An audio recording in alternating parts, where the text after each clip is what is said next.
karena ketidaksiapan putra-putri Praja Nusantara dari A sampai Z, tidaklah itu Pak Prabowo, tidaklah itu Pak Jokowi, tidaklah itu Bu Megawati yang di atas sana, saya yakin kurang mersudi atau kurang openi terhadap kekuatan gaib Nusantara atau wahyu Nusantara ini, sehingga kalau boleh saya ngomong, wahyu Nusantara terlunta-lunta ya, terlunta-lunta sehingga transit di Pulau Avatari. Nah, Pulau Avatari ini adalah pulau yang tidak berpenghuni. Pulau Avatari adalah pulau yang tidak berpenghuni dan posisinya berada di kepulauan. Tapi ulo salam yo atur bagyo isuka Nusantara. Wong wilahing jati nuhune ajat-ajate leluhur Nusantara tapi uluk salam mulia. Saya akan bercerita ya. Ada sebagian orang yang bertanya kepada saya bahwa sesungguhnya target laju perkembangan Republik Indonesia menurut leluhur untuk apa didirikan. Leluhur yang termaksud adalah para sukma-sukmanya leluhur, dari mulai Aji Saka sampai dengan para pendiri bangsa yang telah mendahului kita dalam artian mendirikan negara kesatuan Republik Indonesia atau Praja Nusantara ini. Nah, saya akan mengulas sedikit bahwa Indonesia telah digadang-gadang berdengung suaranya di dunia ini bahwa Indonesia ini adalah negara yang gemah ripah loh jinawi kertototo turaharjo, dan lalu sangat tinggi adat istiadatnya, budi pekerti, sopan santun. Budi pekerti ini yang saya maksud isinya adalah gemah ripah loh jinawi kertototo turaharjo, dan lalu negara yang terkenal dengan adat ketimurannya, artinya tata keramanya, kalau istilah Pak Kiai mungkin adalah akhlakul karimahnya sangat tinggi. Tata krama ini isinya adalah budi pekerti, trapsusila, subasita, mewah, udo negoro. Lah sekarang nyaris hilang. Lah saya akan menceritakan lebih lanjut bahwa Indonesia itu sesuai dengan targetnya leluhur Nusantara ini, sesuai dengan targetnya leluhur, bukan target kita. Kalau kita kan mengenali leluhur saja, jarang yang bisa mengenali keluhuran. Namun leluhur itu tentu punya target. Dari mulai mendirikan Borobudur, dari sebelumnya, dari dengan yang terakhir kalinya ini kerajaan-kerajaan Nusantara ini rela memberikan secara serta-merta, serempak untuk berdirinya negara Republik Indonesia ini. Sekali lagi saya mengatakan, ratusan kerajaan atau keraton-keraton kecil ini rela tunduk dan patuh secara seksama untuk berdirinya NKRI, artinya otoritas yang semestinya ada seperti Keraton Yogyakarta, seperti Keraton Surakarta, seperti Keraton Aceh, seperti kerajaan-kerajaan yang lain, Pagaruyung dan sebagainya. Ini rela secara serta-merta tunduk kepada Republik Indonesia demi kesatuan dari Sabang sampai Merauke. Lalu setelah berdirinya NKRI ini bukan berarti tanpa tujuan. Artinya leluhur tentu memelihara tujuan yang dari A sampai Z. Tentunya adalah mendeklarasikan Indonesia ini sebagai, kalau kata-kata sekarang itu mercusuar dunia, kalau kata Tempo dulu adalah membangun tatanan adil. Lah kalau kata-kata yang terbawa oleh Bung Karno ini adalah membangun tatanan dunia baru dengan Pancasila. Sekali lagi, membangun tatanan dunia baru dengan Pancasila. Lalu saya akan mengatakan, sesuai target leluhur, semestinya sekarang itu telah terwujud. Dari NKRI ini, semestinya setelah lengsernya Pak Harto, dulu ketika ada wakil presiden yang namanya Bapak Tri Sutrisno, kalau nggak keliru antara tahun 87 87 hingga 91 atau berapa itu.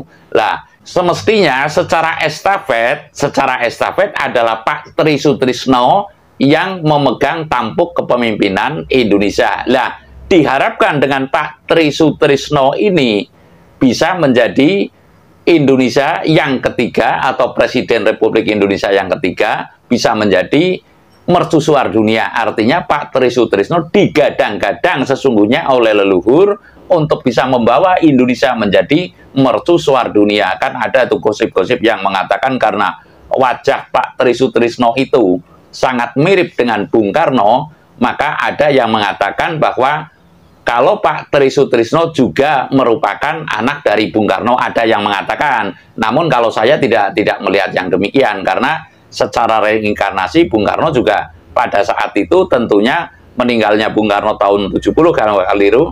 Lah, Pak Tri ini belum menjadi reinkarnasi dari Bung Karno. Lah, saya akan mengatakan setelah reformasi runtuhnya Pak Harto, kalau nggak keliru sekarang sudah 22 tahun. 22 tahun semestinya adalah sudah terciren, atau kan ada kalau istilah wayang itu adalah romonitik. Lah, romonitik semestinya sudah ada titikan dari wahyu ini yang akan menjadi pemimpin pada setelah era Pak Jokowi ini, ya. Setelah era Pak Jokowi sudah 24 tahun sekarang reformasi, semestinya sudah ada titikan. Lalu, ya, kembali lagi saya mengatakan bahwa laju pemerintahan Indonesia semestinya dulu oleh Pak Tri Sutrisno. Lalu semestinya sekarang sudah ada titikan lagi. Lah, siapa titikan ini?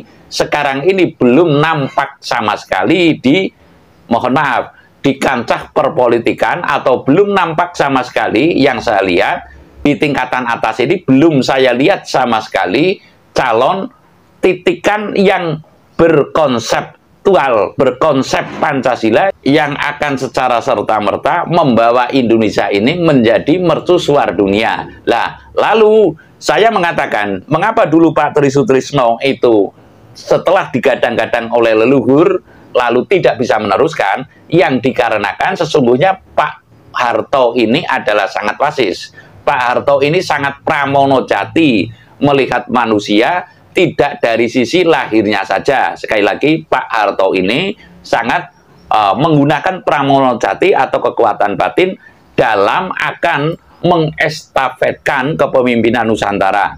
Namun karena gagalnya Pak Tri Sutrisno ini, yang dimungkinkan ada dugaan dari guru spiritualnya Pak Harto yang sekarang masih sugeng, yang saya tahu adalah Romo Sutopo, walaupun itu guru spiritual yang bukan utama. Kalau guru spiritual yang utama itu Romo Sudiat Prawirokusumo. Lah, Pak Sutopo ini, mengapa Pak Tri Sutrisno dulu tidak bisa melanjutkan estafet kepemimpinan Nusantara? Yang dikarenakan, mohon maaf, karena Pak Tri Sutrisno tidak sanggup untuk mengikuti jejak spiritual Pak Harto. Ya, jejak spiritual Pak Harto yang saya maksud adalah ilmu luhung tanah Jawa, yaitu cara dalam pewayangannya adalah Wahyu Cakraningrat. Kalau dalam istilah NKRI yang saya maksud, yang saya pernah bikin konten juga, adalah Wahyu Poncowaliko yang diterima oleh Pak Karno dan lalu estafet kepada Pak Harto. Lah, mestinya estafet kepada Pak Tri Sutrisno. Cuma ketika Pak Tri Sutrisno itu semestinya di bawah yang lebih tinggi derajatnya, yaitu wahyu kepemimpinan dunia, agar Indonesia itu bisa menjadi mercusuar dunia. Artinya selain Wahyu Poncowaliko ini, juga semestinya Pak Tri Sutrisno itu digadang-gadang untuk bisa menerima wahyu suci-sucine Nur Muhammad, atau suci-sucine Damar Sesongko, atau suci-sucine Ruh Kudus. Lah, oke lah, yang telah terlampaui tidak bisa, dan lalu timbullah zaman reformasi. Lalu untuk saat ini, menurut saya, setelah lengsernya Pak Jokowi, semestinya sudah ada titikan untuk Indonesia menjadi mercusuar dunia. Yang saya maksud mercusuar dunia ini, semestinya para calon kesatria ini ngupaya ngulir budi kang setuhu kanggo ngupadi wahyu kepemimpinan dunia ini yang berdasar kepada Wahyu Pancawaliko, sekali lagi yang berdasar kepada Wahyu Pancawaliko atau Wahyu Negara Kesatuan Republik Indonesia ini dengan dasar Pancasila, yang semestinya selain Wahyu Pancawaliko ini juga menggayuh wahyu kepemimpinan dunia. Lah, wahyu kepemimpinan dunia yang saya maksud adalah suci-sucine Nur Muhammad, wenang uga sinebut suci-sucine Damar Sesongko, wenang uga sinebut suci-sucine Roh Kudus. Lah, ini yang saya maksud wahyu kepemimpinan dunia. Wahyu kepemimpinan, bukan wahyu kenabian. Kan ada tuh orang yang menyanggah ke saya bahwasanya kata wahyu ini sudah tidak diperkenankan untuk dipakai karena wahyu yang terakhir adalah wahyu kenabian sudah diterima oleh Kanjeng Nabi. Lah, menurut saya, pendapat saya, kalau wahyu kenabian ini memang telah berakhir,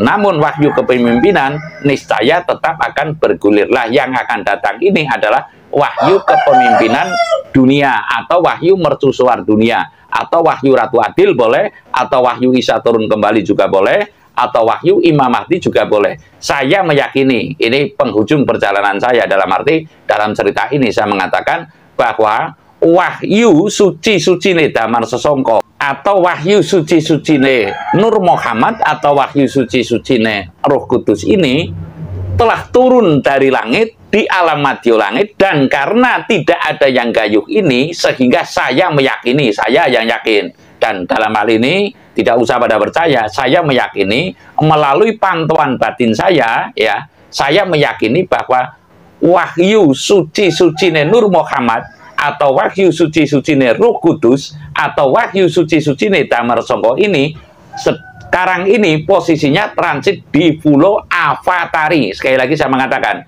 di Pulau Avatari. Di mana itu Pulau Avatari? Pulau Avatari itu adalah kurang lebih di Provinsi Riau atau Kepri. Lah, Kepri yang termaksud adalah keputusan Republik Indonesia. Tidak usah dipercaya, mungkin saya dianggap kotak-katik matuk. Jadi, karena ketidaksiapan putra-putri Praja Nusantara dari A sampai Z, tidaklah itu Pak Prabowo, tidaklah itu Pak Jokowi, tidaklah itu Bu Megawati yang di atas sana, saya yakin kurang mersudi atau kurang openi terhadap kekuatan gaib Nusantara atau wahyu Nusantara ini, sehingga kalau boleh saya ngomong, wahyu Nusantara terlunta-lunta, ya, terlunta-lunta sehingga transit di Pulau Avatari. Nah, Pulau Avatari ini adalah pulau yang tidak berpenghuni. Pulau Avatari adalah pulau yang tidak berpenghuni dan posisinya berada di Kepulauan Riau, ya, Kepulauan Riau, Provinsi Kepulauan Riau kalau nggak keliru. Lah, ini patut saya menyampaikan dalam artian agar Gito Lumaksono, ya, Gito Lumaksono yang saya maksud adalah kita semestinya sebagai negara yang besar, sebagai negara yang selalu didirikan dari tapa berata, ya, mohon maaf, dari mulai Erlangga di Kauripan sampai dengan Raden Wijaya Majapahit, tentunya ini adalah perjalanan yang panjang yang tidak lepas dari pangudining wahyu, ya, pangudining wahyu. Lah, untuk saat ini wahyu itu taruhlah kalau boleh saya ngomong terlunta-lunta, tidak diopeni, tidak ada yang mersudi, tidak ada yang menuju untuk jadi pemimpin.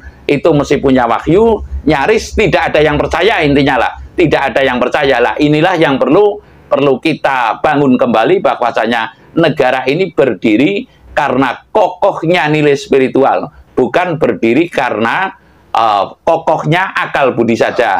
Saya memberikan rujukan bahwasanya seyogianya tahun 2024 para pemimpin ini mersudi wahyu kepemimpinan Nusantara ini, yang sekarang kecenderungannya adalah akan dianugerahi, ya, wahyu kepemimpinan dunia. Yang saya maksud wahyu kepemimpinan dunia atau wahyu Ratu Adil atau wahyu Imam Mahdi ini atau wahyu Isa turun kembali ini adalah wahyu kepemimpinan agung dunia ini yang patut dipersudi oleh para yang hendak memimpin Indonesia tahun 2024. Saya rasa demikian. Terima kasih.